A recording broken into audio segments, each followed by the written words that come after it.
Welcome back, family. Yes, we are back for another episode of O.H.O.L.E.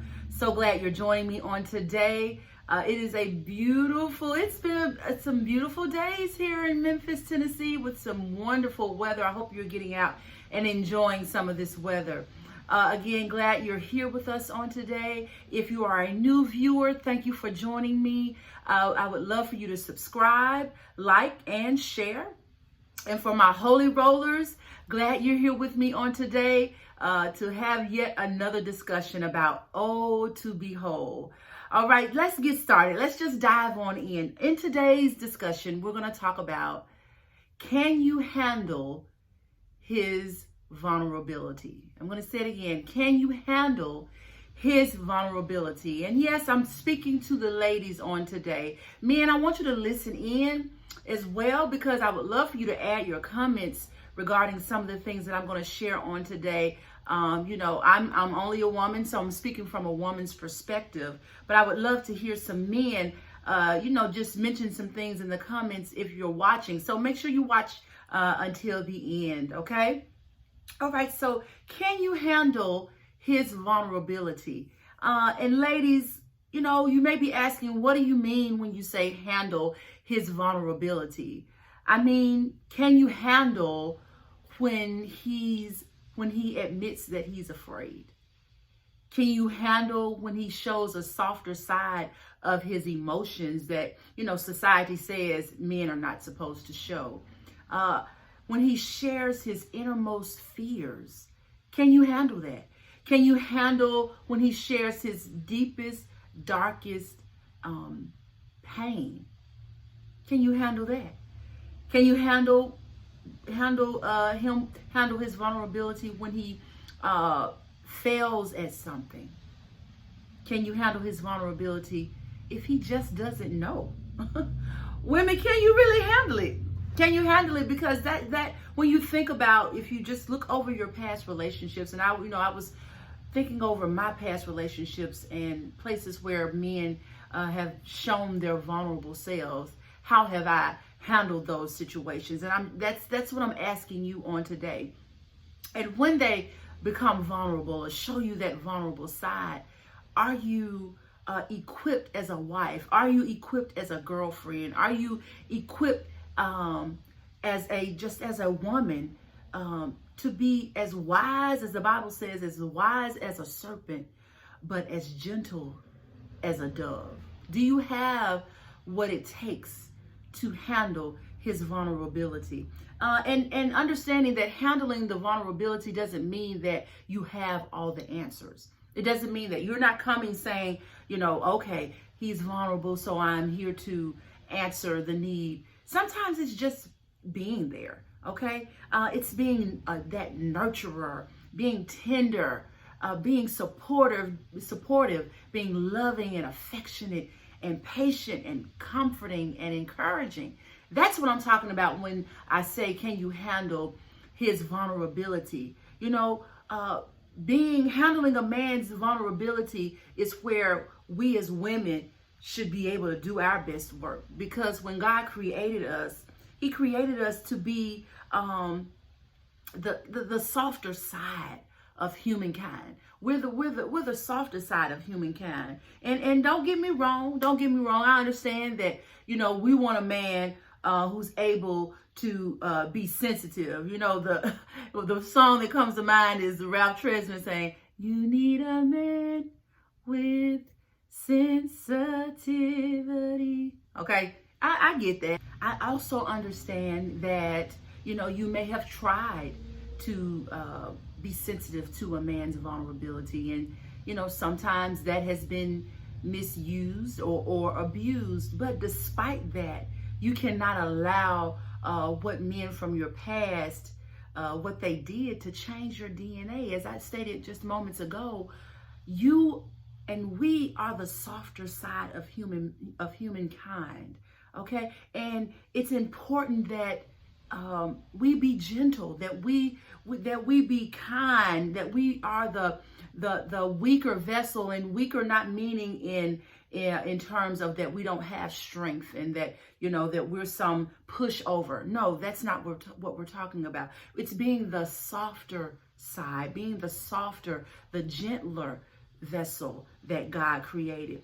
And if you're struggling with doing that, then you really don't need to be in a relationship. You're not ready for a relationship if you have difficulty being the softer side, being able to show, that love, that support, that comfort that a man needs when he becomes vulnerable, when he opens up, because you obviously still have some healing that you need to do.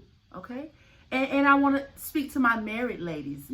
You are in the relationship now. You've made your vows or whatever, and you're choosing to stick and stay. And if you're not showing and practicing, that sensitive side, that softer side to your spouse regularly, you're hurting the relationship more than you're helping it.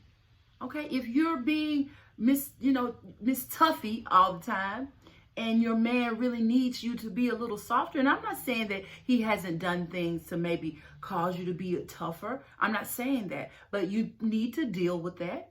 You need to heal from that. And if you've chosen and you decided that you're going to stay in that relationship, you're going to have to show that softer side.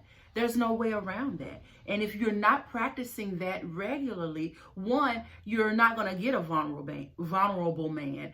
Or when he becomes vulnerable to you, you're not going to know how to handle it. Okay? To my single ladies, if you're unable to feel the freedom to show that softer side to people in general, you're not ready. You're not ready to be in a relationship either. I'm not talking about just in a dating relationship, but just as a single person. If you can't be kind and gentle just to, people in general, you're not ready for a relationship. You're not ready for marriage. So that's something that you need to start working on within yourself to get to that softer side of yourself, so that when the time comes for you to be in a relationship, you'll be ready.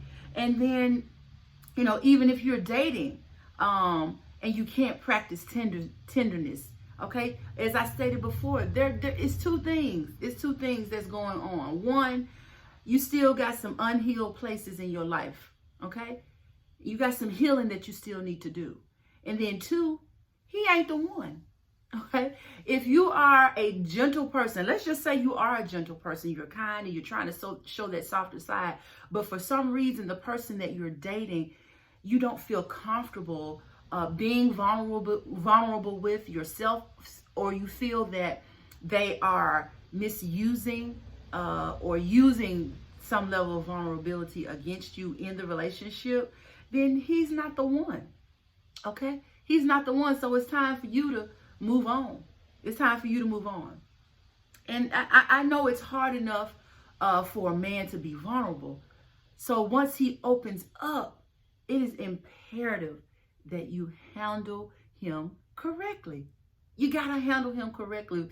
As I said before, society does not allow men to be vulnerable. That is just not a place where society says men should be, because they feel weak, they feel like they cannot, they're not in control of themselves or of their emotions. So if a man becomes vulnerable to you, that means there is a level of trust that he is putting in you and on you, and you have to know how to navigate that thing. You got to know how to handle it, okay?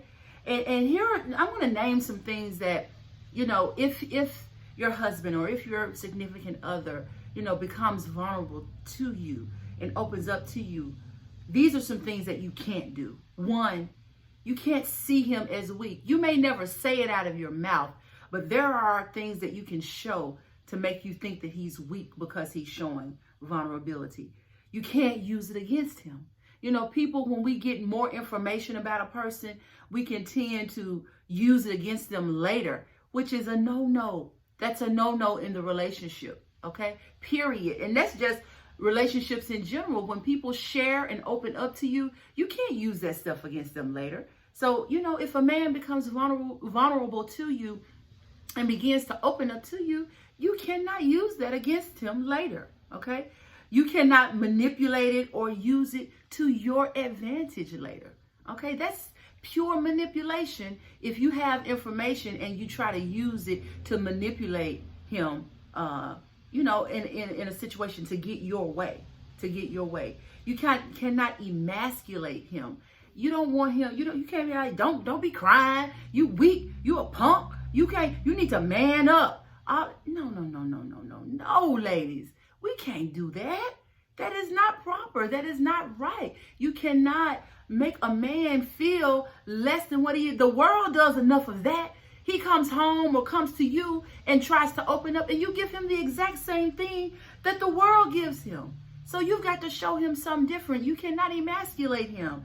And you cannot find it unattractive for a man to be vulnerable. To me, when I see a man that's vulnerable, to me, that is, again, I feel like I can do my best work. I feel like, hey, I know what I've been placed on earth to help a vulnerable man, to be there for a vulnerable man. I do my best work when a man has opened himself up to me and is allowing me to come in. He's allowing me in. Ladies, those are things those things I just named, those are things that you cannot do when a man finally does become vulnerable to you. And don't get me wrong, no man wants a woman who's, no woman wants a man who's overly emotional, and loses it over everything, okay? Just like a man doesn't want an overly emotional woman, okay? So we all want to have a balance, in our emotions and how often we show that level of emotion. But we have to be able to show proper care to our man, okay? To our men in general, okay? And I'm not talking about enablement. I'm not talking about coddling. And, I've done a video on that. If you haven't seen it, go back and see that video where I discuss enablement versus loyalty, okay? I'm talking about showing sincere love and support, for your man, for the person that you say you love. And we can only truly handle our vulnerable men if we ourselves are healed. Okay, if we are whole ourselves. It's hard for us to be able to, listen to a man be vulnerable and show his emotion and to share his heart with you if we're still too needy and have unresolved issues ourselves. Okay, whether the unresolved issues are with our father, if they're with our brother, if they're with an uncle, if they're with an ex. We have to deal with our unresolved issues. So when the man comes with his vulnerability, we are able to support him in the way that he needs to be supported. Okay. And so, ladies, examine yourself. Ask yourself, have I handled men in the past correctly? Have I handled them correctly? Ask yourself that. Am I, for those of you who are currently in a relationship, am I handling my man correctly even now? Ask yourself and be honest. And then lastly, the third question is ask yourself, how can I make sure I handle my man correctly in the future? Okay? You have got to do the work on yourself. At the end of the day, in any situation, if you are not whole within yourself, if you have not healed from your trauma and your issues, you're not going to not only handle your man right, you're not going to handle your children right, you're not going to handle your parents, your in-laws, friends, people who have authority over you. You're not going to handle any of those things correctly because you yourself, you're still yet needy. You're still yet dealing with your unresolved issues. So you're unable to connect with people in a way to support them around their vulnerability when they come with you with an open heart and needing to pour out. They're pouring out in hopes for you to pour in. But if you have not been filled, if you have not been made whole, you don't have anything to fill them up with. Okay? So look, y'all. We have got to learn to handle our men. I did a video just a couple weeks ago about telling our men, we love you, we want you, we need you, okay? And if we're going to tell them that, if we're going to make them feel that they're wanted and they're loved and that they're needed, we've got to know how to handle them when they come to us in a vulnerable place, okay? All right, ladies and gentlemen, we are wrapping it up for today. I hope you learn something and are able to take it into your current relationship or take it into a future relationship on how to handle your man. And I'm going to come back with another video about asking men how to handle their women when they're vulnerable, okay? How to handle your woman when she's vulnerable. But we're going to talk about that topic for another day. All right, thank you so much for joining me. Be sure to subscribe. As I've said before, I got some of you who are watching and you hadn't yet subscribed. Go ahead and push that subscribe button and come on and join the Holy Roller team of O2BeWhole. Thank you for joining me on today. Subscribe, like, share, and be sure to put your comments in the comment section. All right? I appreciate you. I love you. And until next time, God bless.